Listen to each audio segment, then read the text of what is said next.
AP CM Jaganmohan Reddy గురువారం ఉమ్మడి తూర్పుగోదావరి జిల్లాలో సిద్ధం బస్సు యాత్ర నిర్వహిస్తారు.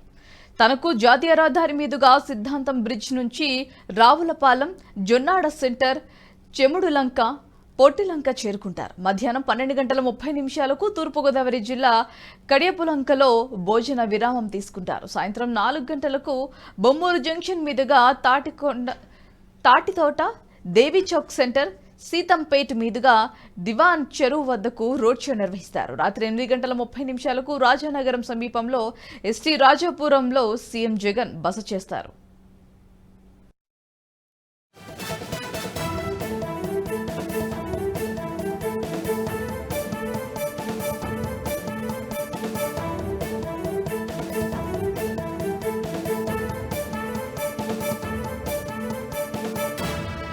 ఈ వీడియో మీకు నచ్చినట్టయితే లైక్ చేయండి, 10 మందికి షేర్ చేయండి. అలాగే కామెంట్ల రూపంలో మీ అభిప్రాయాలను మాతో పంచుకోండి. Nationalist hub group of channels ను సబ్స్క్రైబ్ చేసుకుని తెలుగునాట జాతీయవాద జర్నలిజాన్ని ప్రోత్సహించండి. ఈ వీడియో కింద ఉన్న బెల్ ఐకాన్ పై క్లిక్ చేయడం మర్చిపోవద్దు.